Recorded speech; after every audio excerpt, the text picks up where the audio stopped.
আমাদের ছোট নদী চলে বাঁকে বাঁকে, বৈশাখ মাসে তার হাটে জল থাকে। পার হয়ে যায় গরু, পার হয়ে গাড়ি, দুই ধার উঁচু তার ঢালু তার পাড়ি। Hey guys, welcome back to my authentic zone YouTube চ্যানেলে। অনেকদিন পর চলে এলাম আপনাদের মাঝে। জায়গাটি হচ্ছে বগুড়ার বাগিচাপাড়ায় অবস্থিত। এখানে মূলত 14 এপ্রিল পহেলা বৈশাখ উপলক্ষে মেলা অনুষ্ঠিত হয়েছে। আজকে আপনাদেরকে সেটাই দেখাবো। এই যে এতক্ষণ আমি রবীন্দ্রনাথ ঠাকুরের আমাদের ছোট নদী কবিতাটি কেন বললাম বলেন তো? এটা বলেছি কারণ এই নদীর তীরেই তাল গাছের কোনো একটা জায়গায় বসে রবীন্দ্রনাথ ঠাকুর আমাদের ছোট নদী কবিতাটি লিখেছিলেন। এবং এখানে একটি আউট অফ আলী নামক একজন ব্যক্তির একটি ঐতিহ্যবাহী স্থাপত্য রয়েছে। খুব পুরনো স্থাপত্য ছিল, যেটা আমি ক্যাপচার করতে পারিনি। এবং এই মেলাটিতে আমরা এসেছিলাম ভোরবেলা, এবং আসার পরে পুরো মেলাটা আপনাদেরকে দেখাচ্ছি। বিশাল বড় আয়োজনে মেলাটা প্রত্যেক বছর হয়। আমি প্রায় 6 থেকে 7 বছর পর এখানে আবারও এসেছি। তো আমি চেষ্টা করেছি ক্যাপচার করার জন্য। ভিডিওর কোয়ালিটি ভালো ছিল না, অ্যান্ড অনেক বেশি হ্যাসেলের মধ্যে দিয়ে তারপরেও যে আমি ভিডিওটি করে আপলোড দিতে পেরেছি, এই জন্য আলহামদুলিল্লাহ। তো এখানে ছিল হচ্ছে এই ডিজাইনগুলো যেগুলো দেখছেন, এগুলো দিয়ে হাতের উপরে ডিজাইন করা হয়, যেটা খুবই সুন্দর লাগে।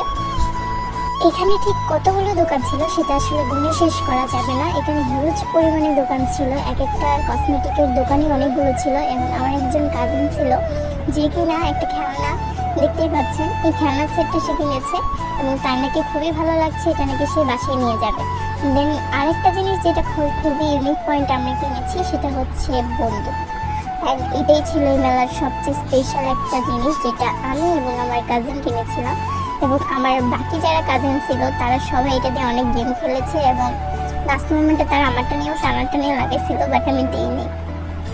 তো এখানে কসমেটিকগুলোর মধ্যে আমি অনেক কিছু নিয়েছি যেগুলো আমার কাছে খুবই ভালো লেগেছে। বিশেষ করে হোয়াইট পাথরের যেগুলো ছিল সেগুলো আমি নিয়েছি, যেগুলো আমার কাছে খুবই ভালো লেগেছে। এবং এখানে হিউজ পরিমাণে খেলনা আইটেম ছিল, অ্যান্ড হচ্ছে কসমেটিক আইটেম ছিল, এবং অনেক ধরনের দোকান ছিল যেগুলো আস্তে আস্তে আপনাদেরকে দেখাবো।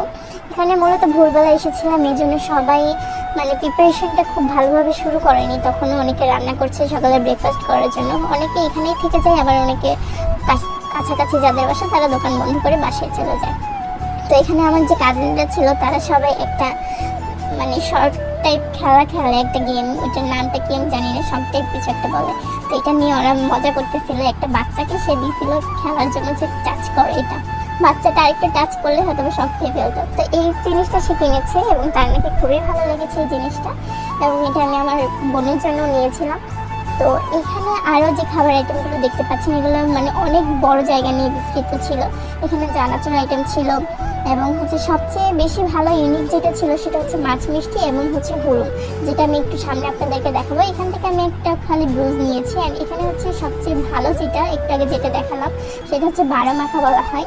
ওটার টেস্টটা খুবই ভালো। আপনারা যারা বগুড়াতে আছেন বা যারা থাকেন বা খেয়েছেন তারাই জানবেন যে এটা টেস্ট আসলে কত সুন্দর। তো এখানে পানের আইটেম টাইপ ছিল, যে পান মেক করে। ভিডিওটি কিন্তু অনেক বেশি লং, যারা দেখছেন তারা অবশ্যই ধৈর্য সহকারে দেখবেন, কারণ আমি নিজেও ভাবিনি যে এত বড় ভিডিও হয়ে যাবে। তো এই পাশে ছিল হচ্ছে মিষ্টি মেকিং করার প্লেস। তো এখানে মিষ্টি মেকও করতেছে, পাশাপাশি তার বিক্রিও করছে। সবচেয়ে বেশি আমার যেটা ফেভারিট মিষ্টি লাগে সেটা হচ্ছে স্পঞ্জ মিষ্টি। তো এখানে ওইটাই আমরা টেস্ট করেছিলাম, বাকিগুলো টেস্ট করা হয়নি। এগুলো আসলে আমরা যে আজকে এসেছি এমন না, এটা আসলে অনেকদিন যাবত মেলাটা শুরু হয়েছে, আমরা এসেছি অনেক পরে। তো এমনিতে এবারে প্রথমবারই মনে হয় 2-3 বার যাওয়া হয়েছে, 3বারের মতো মনে হয় আমি গেছি মেলাতে, আর বাকিটা তো সবাই প্রতিদিনই যাচ্ছে। তো এটা ছিল হচ্ছে স্পঞ্জ মিষ্টি, সবচেয়ে বেশি এলাচ মিষ্টিও বলা যায়, এত টেস্ট। তো এই জিনিসটা আমরা নিয়েছিলাম একটু টেস্ট করার জন্য, সবাই মিলে একসাথে টেস্ট করেছি। অ্যান্ড এই পুরো এরিয়াটা হচ্ছে মিষ্টির জোন ছিল। তো একে একে সবাই টেস্ট করতেছি। এটা আসলে টেস্টটা খুবই সুন্দর ছিল, যেহেতু রোদের মধ্যে খাওয়াটা একটু হ্যাসেল টাইপ ছিল। তো এই পাশে হচ্ছে হিউজ পরিমাণে আরও দোকানপাট ছিল, অনেক বড় বড়। যাদের নিত্য প্রয়োজনীয় জিনিস প্রয়োজন তারা চাইলে এখান থেকে অনেক কিছুই কিনতে পারবেন। তো এখানে মিষ্টির আইটেমগুলো এত সুন্দরভাবে সাজানো। সবচেয়ে বেশি স্পেশাল আইটেমটা ছিল হচ্ছে দই। যারা বগুড়ার দই এখনো খায়নি তাদের সবাইকে বলবো আপনারা সবাই যেন বগুড়ার দইটা অন্তত একবার হলেও খেয়ে দেখবেন। অ্যান্ড এই পাশে ছিল হচ্ছে তরমুজ, তো এই পাশে একবার দেখে আসছি। আর এটা হচ্ছে সবচেয়ে স্পেশাল হচ্ছে হুরুম। আর এই হুরুমটা হচ্ছে সাদা কালারও হয়, আবার অরেঞ্জ কালারের ভিতরেও হয়। এখানে একটা দেখা যাচ্ছে ওনাদের কাছে মেবি সাদাটা ছিল না হুরুমেরটা। আর এখানে সবচেয়ে ঐতিহ্যবাহী একটা খেলা আছে যেটার নাম হচ্ছে টট্টরি বলা হয়। অনেকে এটা আর কি সব জায়গাতে পাওয়া যায় না, এটা হচ্ছে অর্ডার করলে হয়তো বা বানিয়ে দিবে। এটা হচ্ছে ঐতিহ্যবাহী একটা খেলনা যে তারা এখনো ধরে রেখেছে, এটা আসলে অনেক বড় একটা ব্যাপার। আর প্রয়োজনে এখানে ছিল হচ্ছে হাত পাখা, যে হাত পাখাটা নিয়েছিলাম এবং বাসায় ছোট ছোট সদস্য ছিল তাদের জন্য টট্টরি খেলনাটা নেওয়া হয়েছিল। তো দেখতে দেখতে আমরা কিন্তু মেলার একদমই শেষ প্রান্তে চলে এসেছি। এটা কিন্তু মেলার একদম শেষের দিকে, একদম প্রথম থেকে একদম পুরোটা রাউন্ড দিয়ে আসতে অনেকক্ষণ লেগে গেছে। এবং মেলাটাতে তো বললামই যে অনেকবারই আসা হয়েছে। দুঃখিত, আমার ভয়েসটা প্রথম দিকে অনেক বেশি ডাউন ছিল। তো এই পাশে স্পেশাল যে পার্টটা ছিল, এখানে ছিল মাটির তৈরি সবগুলো জিনিস, আম, জাম, কুমড়ো, তাল সব কিছু দ্বারা মেড করা হয়েছিল ব্যাংক। এবং চাইলে আপনারা এখান থেকে কিনতেও পারেন। পরবর্তী বছরে 14 এপ্রিলে আসবেন, আসার পরে এই জায়গাটা ঘুরে ঘুরে দেখে আপনারা প্রয়োজনীয় যা যা আছে কিনে নিয়ে যাবেন। সবাইকে আসার আমন্ত্রণ রইল। তো এই পাশে একটা হরর একটা মুভমেন্ট ছিল যেটা এখানে দেখাতে যাচ্ছি। সেটা হচ্ছে দেখুন, এখানে অনেক সুন্দর একটা কিউট কুমির, তাই না? এটা কিন্তু অনেক সুন্দর লাগছে এখানে। তো এগুলো এক একটা এত সুন্দর লাগতেছিল ওই মোমেন্টটা আমার কাছে। তো পুরো জায়গাটা অনেক সুন্দরভাবে গোছানো ছিল। এক পাশে মিষ্টির দোকান ছিল, সেগুলো সব এক সারিতে ছিল। চানাচুর, বাদাম যেগুলো ছিল সেগুলো আরেক সারিতে ছিল। এবং এগুলো নিত্য প্রয়োজনীয় জিনিসগুলো এক পাশে অনেক সুন্দরভাবে সাজানো ছিল। আপনারা যারা এইখানে ঘুরতে আসেন, মানে এখানে হচ্ছে অনেক দূর থেকে অনেকে ঘুরতে আসে, যারা যারা এই প্লেসটা সম্পর্কে জানে। বিশেষ করে ঐতিহ্যবাহী বলা যায়, অনেক বছর থেকে এই মেলাটা হয়ে আসছে এই প্লেসে। মাঝখানে কিছু প্রবলেমের জন্য দু এক সময় অফ ছিল লকডাউন টাইমে। তো মেলার একদম শেষ প্রান্তে চলে এসেছিলাম। আর এই ট্রাকটা ছিল সবচেয়ে স্পেশাল একটা জিনিস, ছোটোবেলাতে অনেক খেলেছি। তো এটার হচ্ছে বড় ভার্সন এই ট্রাকটা। তো প্রাকৃতিক সৌন্দর্য কিন্তু আসলেই মানে কি বলবো, মাশাআল্লাহ অনেক বেশি ভালো লাগে আমার কাছে। তো এখানে হচ্ছে প্লেসটা অনেক বিশাল বড় এবং এটা ছিল লাস্ট পার্ট, মানে লাস্ট শেষের দিকে ভিউটা ছিল। অ্যান্ড মেলার যে ঐতিহ্যবাহী মিষ্টির কথা বলেছিলাম, মাছ মিষ্টি, সেটা হচ্ছে এত সুন্দর লাগে দেখুন মাছ মিষ্টিটা। তো এটার প্রতি আকর্ষণ একটা অন্যরকম থাকে। সবাই আসলে, বাইরের প্লেস থেকে আসলে সবাই বলে মাছ মিষ্টিটা কোন দিকে আছে। এখানকার লোকজন আসে এমন না, বাইরে থেকে অনেকে ঘুরতে আসে এই প্লেসে, যারা যারা জানে এটা সম্পর্কে। তো এই পাশে আরো হিউজ পরিমাণে দোকান ছিল। শেষে চলে এসেছিলাম হচ্ছে আচারের দোকানে। এখানে আচার আইটেমের ভিতরে ছিল হচ্ছে রসুনের আচার, মরিচের আচার, চালতার আচার। তো কয়েকটা আইটেম নেওয়া হয়েছিল বাসার জন্য, যদিও লাস্ট মোমেন্টে কাজিনরা কেউই খায়নি, ওইটা আমি একাই খাইছি। এবং ওই মোমেন্টে সবাই একসাথে একটা আচার নেওয়া হয়েছিল, বড়ের আচার, যেটা গরমের ভিতরে অনেক ভালো লেগেছে। তো সামনে একটা গেম ছিল, গান গেম। তো ওইটা দিয়ে বেলুন ফাটানোর একটা গেম খেলা ছিল। তো আমার একটা কাজিন খেলেছিল এবং আমি খেলেছিলাম। তো 10টার ভিতরে প্রায় আমি অনেকগুলো শ্যুট করতে পেরেছিলাম, প্রায় 8টার কাছাকাছি। তো এখন ভাবতেছি যদি এইভাবেই মানুষদেরকে শ্যুট করার সুযোগ থাকতো, যাক ব্যাপার না। তো আমার একটা কাজিন ছিল, সে হচ্ছে ভিডিও করতে বলেছিল, সে শ্যুট করছিল, আর আমাকে বলছিলাম যেন তার ভিডিও করে দিই। তো এখানে গেম আইটেম ছিল, দেখতেই পাচ্ছেন সামনে গেম আইটেমগুলো। তো এখানে হিউজ পরিমাণে দোকান আমরা দেখে এসেছি একটু আগে।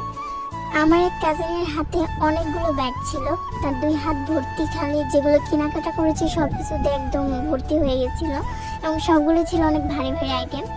তো তাকে যখন বলে যে আমাকে কেন বলে নেই, সে বলতেছে যে আমি ভিডিও করতেছি, সে আর ডিস্টার্ব করতে চায়নি আমাকে। আমি বুঝতেছি তার কষ্ট হইতেছে, বাট সে দিবে না, কারণ আমার হাতে ক্যামেরা ছিল এই জন্য। তো দেখতে দেখতে প্রায় শেষ প্রান্তে চলে এসেছি। যারা এতক্ষণ আমার ভিডিও কষ্ট করে দেখেছেন তাদের সবাইকে অসংখ্য অসংখ্য ধন্যবাদ। এবং যারা ফেসবুক থেকে দেখছেন তারা অবশ্যই ফলো দিতে ভুলবেন না, এবং যারা ইউটিউব থেকে দেখছেন তারা অবশ্যই সাবস্ক্রাইব করে দেবেন এবং সাথে বেল আইকনটি প্রেস করে দেবেন। তো অনেক গরম ছিল, লাস্ট মোমেন্টে আমরা কোন আইসক্রিম কিনি, এবং আইসক্রিমের আইটেম এবং ফুচকার আইটেমগুলো এক পাশে সাজানো ছিল। এই পাশে ছিল বড় বড় হিউজ পরিমাণে বড় রুই মাছ ছিল। রুই মাছ আর একটা কী মাছ ছিল ওগুলো আমি বলতে পারতেছি না নাম, বাট রুই মাছ, কাতলা মাছ এগুলোই ছিল বড় আইটেমে। তো বাসার জন্য 2টা কেনা হয়েছিল। ওই ব্লগটা যদি আমি তৈরি করতে পারি ইনশাল্লাহ পরবর্তীতে আপলোড দিব। তো এখানে সবচেয়ে ফানি মোমেন্ট যেটা ছিল, এখানে পানির দোকানে পানিগুলোর নাম কি ছিল জানেন? একটা নাম ছিল হচ্ছে ভাই সোহাগী পান, বউ সোহাগী পান, বোন সোহাগী পান, এরকম অনেকগুলো নাম ছিল, আমি রেকর্ড করতে পারিনি, তার জন্য দুঃখিত। তো এখানে দেখতে দেখতে একদম শেষ পর্যায়ে চলে এসেছি। তো মেলাটা কেমন লেগেছে সবাই কিন্তু কমেন্ট করতে একদমই ভুলবেন না।